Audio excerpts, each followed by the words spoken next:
Hello everyone. उम्मीद करते हैं कि आप सब अच्छे होंगे। तो आज हम लोग क्रैश कोर्स के डे 19 के मैथमेटिक्स पर चर्चा करने जा रहे हैं। चलिए तो ऑब्जेक्टिव क्वेश्चन के पहले क्वेश्चन को देखते हैं। ठीक है, तो पहला क्वेश्चन है tan 30 degree into sine 30 degree plus into cos 60 degree into cosec 30 degree is equal to what. तो देखिएगा, इसको मैंने बना रखा है पहले से। tan 30 का वैल्यू जो है 1/√3 होता है। पॉइंट का मतलब यहाँ पर इंटू होता है। साइन 30 की वैल्यू 1/2 होता है। कॉट 60 की वैल्यू √3 और कॉसेक 30 की वैल्यू 2। ये 2 ऊपर में और ये 2 नीचे कैंसिल। ये √3 ऊपर और ये √3 नीचे कैंसिल। तो बच गया 1 × 1 मीन्स 1। नेक्स्ट क्वेश्चन है 2 - x इंटू x - 1 के शून्यकों का गुणनफल क्या होगा। तो यहाँ पर 2 - x इंटू x - 1, तो यानी ये पहले द्विघात बहुपद के फॉर्म में नहीं है। इसको पहले हम लोग द्विघात बहुपद के फॉर्म में अरेंज करेंगे। तो 2 - x को x से मल्टीप्लाई करेंगे तो -x² और -x को -1 से करेंगे तो +x। ये -x² पहले आएगा प्लस ये x प्लस 2। ओके, अब अल्फा इंटू बीटा की वैल्यू हमको निकालना है। फार्मूला c/a होता है। c की वैल्यू 2 और a की वैल्यू आगे कुछ नहीं है 1, तो यहाँ 1 मान लेंगे तो मीन्स -1। 2/-1 यानी -2 हमारा आंसर हो जाएगा। क्वेश्चन नंबर 3 है 21, 18, 15, डॉट का कौन सा पद 0 होगा। मतलब इस एपी को अगर हम लिखते जाए तो रास्ते में कहीं ना कहीं 0 मिलेगा। वो 0 कौन सा पद होगा, यानी कितना नंबर पर आएगा। जैसे ये 21 1 नंबर पर, 18 2 नंबर पर, 15 3 नंबर पर है, तो वो 0 कितने नंबर पर आएगा ये मुझे पता करना। चलिए इसको देखते हैं। तो 21 18 15 0 रास्ते में कहीं ना कहीं आएगा, यानी इस 0 जो है इस एपी का एक पद है। ठीक है, शुरू वाले को हम लोग ए बोलते हैं, यानी 21। डी का मतलब कोई भी बाद वाला में से पहले वाले को घटाना होता है। तो 18 - 21 यानी -3। एन मीन्स लास्ट वाला जो 0 कंसिडर करेंगे, क्योंकि 0 को ही हमको कैलकुलेट करना है कि 0 कितने नंबर पर आएगा। और एन का मतलब वही होता है पदों की संख्या। 0 को अगर हम लास्ट बोल दिए तो यानी ये इस एपी में कितना पद है, मतलब उतना ही नंबर पर ये 0 होगा, यानी n is equal to what. Formula होता है an is equal to a plus n - 1 into D. तो an की वैल्यू 0, a की वैल्यू 21, n की वैल्यू पता नहीं है, d की वैल्यू -3। सारे वैल्यू को मैंने डाला है। तो a 21 इधर प्लस में इधर आएगा तो माइनस में, और ये -3 इधर, यहाँ 2 ब्रैकेट के बीच में कुछ नहीं, गुना का चिन्ह होता है। तो -3 इधर गुना में इधर आएगा तो भाग में, माइनस माइनस कैंसिल, 3 27 एक बार में, 3 से 21 जो है 7 बार में कट जाएगा। तो 7, 1 इधर माइनस में इधर आएगा तो प्लस में, 7 और 1 8, यानी n इज इक्वल टू 8। यानी इस एपी को का अगर 8 पद लिखा जाए तो ये 0 जो है लास्ट में आ जाएगा। ओके, चलते हैं क्वेश्चन नंबर 4 की ओर। क्वेश्चन नंबर 4 है 2 अंकों की कितनी संख्याएं 3 से विभाजित होगी। देखिएगा, तो 2 अंकों का अगर हम 3 के पहाड़ा को लेते हुए चले तो 3 का 3, 3 दूनी का 6, 3 तिहाई का 9 और 3 चौका 12, यानी 3 तिहाई के 9 पर जो है एक ही अंक होता है, जबकि हमें बात की जा रही है 2 अंक की, यानी 12 से स्टार्ट होगा, 12 15 18। उस तरीके से 100 जो है 3 अंक का अंतिम संख्या होता है। तो 100 तो 3 से कटेगा नहीं, तो 100 से ठीक पहले 99 होगा जो 3 से कटेगा।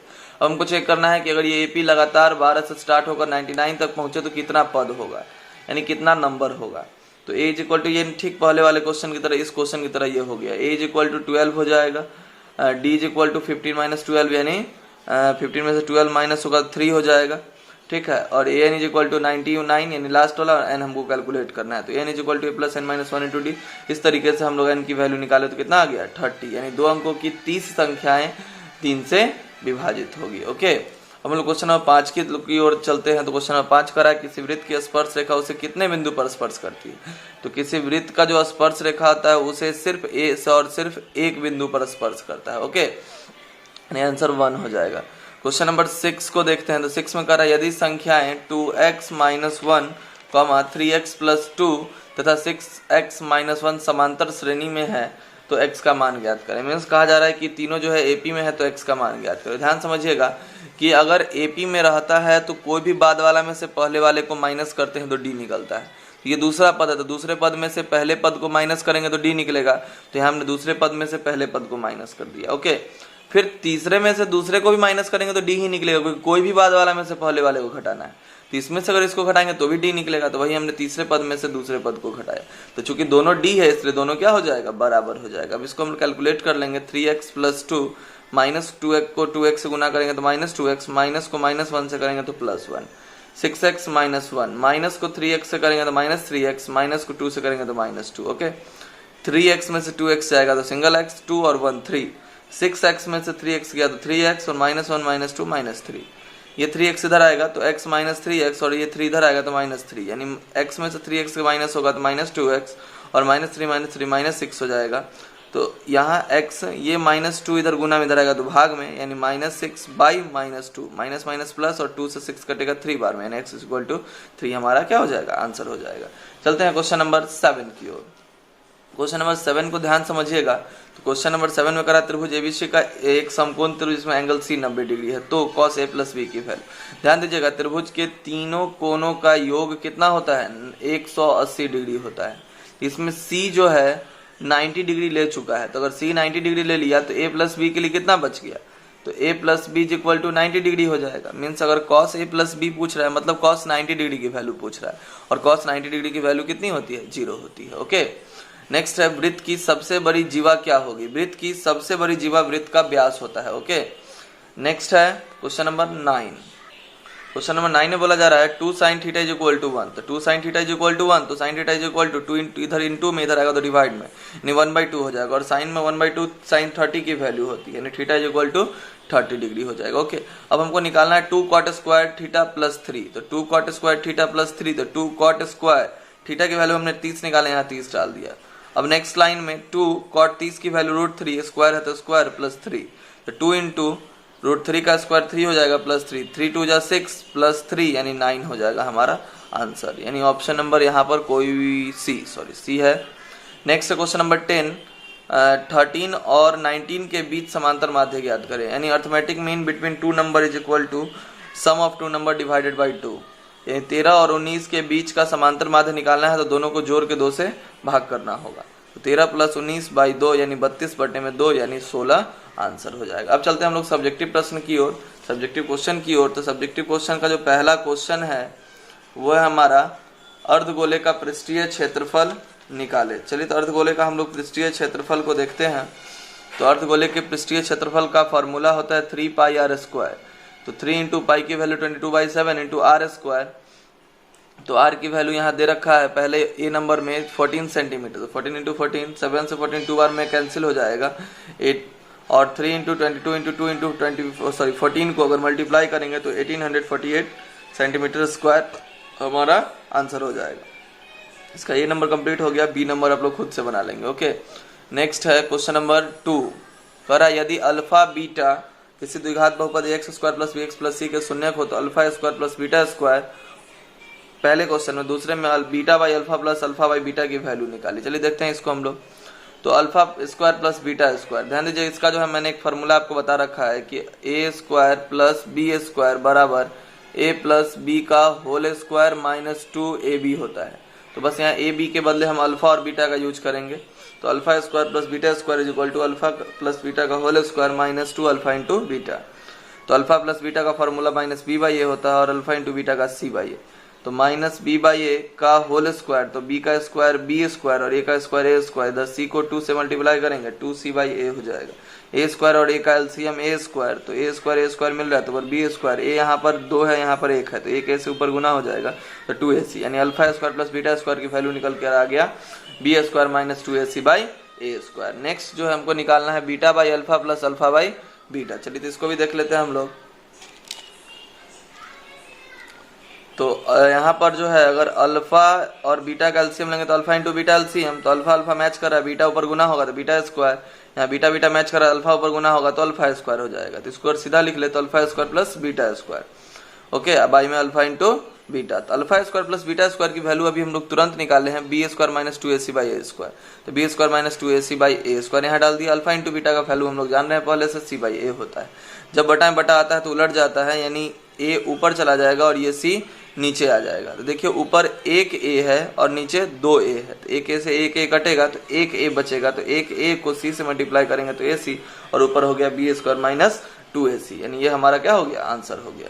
नेक्स्ट क्वेश्चन नंबर 3 की ओर चलते हैं। तो क्वेश्चन नंबर 3 बोल रहा है कि यदि त्रिभुज के केंद्र का निर्देशांक ज्ञात करिए यदि इसके तीनों केंद्र दिए गए हैं, तीनों शीर्ष दिए गए हैं। देखिए त्रिभुज के केंद्र का फॉर्मूला होता है x1 + x2 + x3/3, y1 + y2 + y3/3। तो x1 का वैल्यू मीन्स a का ए का वैल्यू का जो x वाला ये हो जाएगा x2 और ये हो जाएगा x3, ये y1, ये y2 और ये y3। अब तीनों की वैल्यू को हमने यहाँ पुट कर डाला है, देख सकते हैं आप। तो x1 की वैल्यू 2, ये x2 की वैल्यू -5 और x3 की वैल्यू 5, और ये y1 की वैल्यू 3 और y2 की वैल्यू -2 और y3 की वैल्यू 0।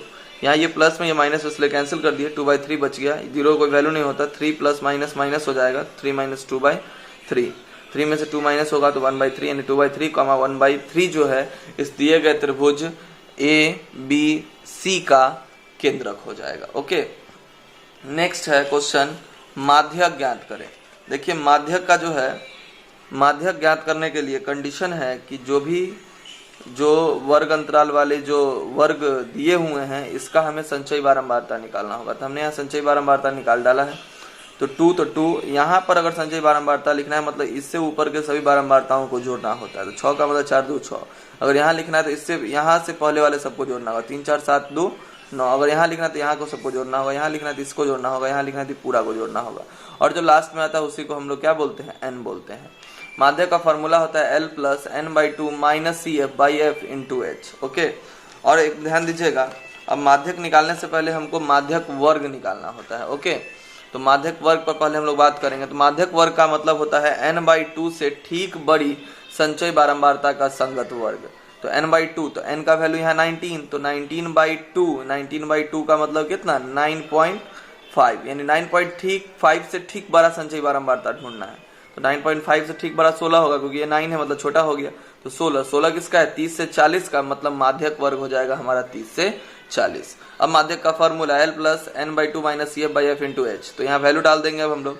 तो L का मतलब होता है माध्यक वर्ग का निम्न सीमा, यानी माध्यक वर्ग का निम्न सीमा 30, तो L का वैल्यू 30 प्लस n/2, तो n का वैल्यू अभी हमने तुरंत बताया आपको 16, तो सॉरी 19, तो 19/2 माइनस CF का मतलब होता है माध्यक वर्ग के ठीक पहले वाले वर्ग की संचयी बारंबारता। तो ये हमारा माध्यक वर्ग है, इसका ठीक पहले वाला वर्ग ये है, इसका संचयी बारंबारता यानी 9, यहाँ 9 डालेंगे। और H का मतलब होता है माध्यक वर्ग की ऊंचाई, लंबाई और ये निम्न सीमा और उच्च सीमा के बीच की दूरी, कुछ भी बोले बात एक ही है। तो 40 में से 30 माइनस होगा 10, यानी इसका ऊंचाई 10 हो गया। बाई में F का मतलब होता है माध्यक वर्ग की बारंबारता, माध्यक वर्ग 30 से 40, इसकी बारंबारता 7, तो बाई में 7 लिख दिया। अब इसी को कैलकुलेट करेंगे, हमारा आंसर हो जाएगा। तो 19/2 का मतलब 9.5, 9.25 में से 9 माइनस होगा तो 0.5, 0.5 को 10 से मल्टीप्लाई करेंगे 5 हो जाएगा। यहाँ पर एलसीएम ले लिए, 7 एलसीएम हो जाएगा, इसके बाई में कुछ नहीं तो 1, तो 1 के पहाड़ा में 7 बार में आएगा, 7 से ऊपर गुना होगा 7 देखिए 210 + 5 यानी 215/7 हमारा आंसर हो गया। उम्मीद करते हैं कि आपको आज का मैथमेटिक्स समझ में आया होगा। नहीं समझ में आया होगा तो आप फिर से कल एक बार क्लास में चर्चा कर लेंगे। Thank you, good bye.